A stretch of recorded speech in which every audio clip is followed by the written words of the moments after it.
Alex Answer here. It is August 7th in the year 2018. Have some privacy today here in the National Forest. I've actually been to the same spot several times, but I'm trying to find new places to hike, new trails, new energy. I am surrounded by nature where I live. I'm also surrounded by neighbors. So if I want to really feel like I'm getting away from people, I still need to go to something like the national park. I want to talk a little bit about compassion and whatever your perspective on anything happens to be. Whatever you identify with, wherever and however you were raised, right? There still is a need for compassion in our world, and it's almost as if we are tested repeatedly within this world.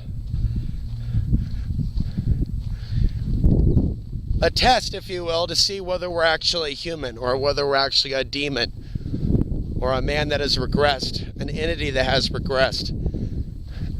We live in a world where I see an all-time low level of compassion from so-called activists, especially so-called truthers or those that would call themselves woke. Even the way that people misdirect the blame for the millions of dead, the way that many within our society will only blame it on a political party, the way the Democrats blame the Republicans, the way the Republicans blame only the Democrats, the way that they do this to our face without realizing some of us are looking at them, their lack of compassion, as a lack of humanity, as something that is an actual threat to the species. Something that is an actual detriment to the soul. And there is a connection between the soul and the human species. There is a connection between unconsciousness and unconscious directions that the species goes in. The lack of compassion for people overseas that are bombed back to the Stone Age is beyond words. And it would only be in a fallen world where there would be things that I would deem safe for the public. And there would be things that I would deem not safe for the entire public. Things that deal with sharing from the heart, things that deal with reporting on injustices around the world, people being bombed back to the Stone Age. A day and age where the word injustice would be unpopular. Someone that would be against injustice.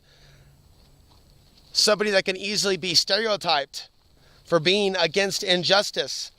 In a day and age where those that call themselves Antifa, for example, for those people that are involved in citywide protests, are known to be the fascists.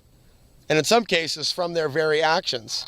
What a backwards world this is, where it's not even clear who your allies are, based on a name alone. Things are not as they seem, and people are not as they seem. One of the biggest detriments, one of the biggest shortcomings, one of the biggest pitfalls that mainstream society continues to suffer from is overestimating its own spiritual evolution because of the trinkets and materialism that surrounds it. Confusing its advancement in technology, confusing its advancement in warfare technology, ballistics, bombs, as something that is actually akin or on par with progress. We are living in a day and age where, again, we are seeing the return to the hunting of the Gnostics, the one that actually know something about something and are not afraid to share it with others.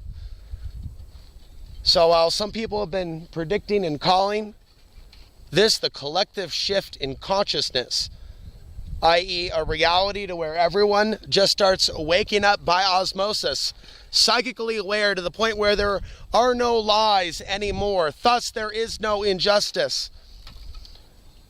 The greater reality has been is that people have been accessing greater levels of information about the world as it is. And they have a choice to make once they realize that these wars are never ending, that the death toll is in the millions, that the robot apocalypse is not something from Terminator 1, 2, or 3, or something to narcissistically only worry about your own skin. The greater reality is, when will we wake up and realize that the Terminator apocalypse is already here? There already are people that are being removed from this planet by force. And we have a very small number of human beings that are seemingly aware of this fact, and even less that will speak of it. Because to speak of those people that are being removed off this planet by the millions in a bipartisan conspiracy from both the Democrats and Republicans, as both parties expand these wars, we can thank Donald Trump, we can thank Barack Obama, we can thank George Bush Jr., as well as his father, for the mess that we are in. But most of all, an apathetic Democrat and Republican population that identifies with party politics, that it does not show compassion for those people that have suffered under both rules, especially since the events of September 11th. They have made it unpopular to even ask healthy questions about that day, to destroy the compassion within, because it would take someone without compassion. You look at the reality of the situation: 3,000 dead in 9/11, millions dead in the Middle East, Iraq, and Afghanistan. You have many people also that forget about Afghanistan. When they cite the illegal means in which we went to war in Iraq, they forget Afghanistan.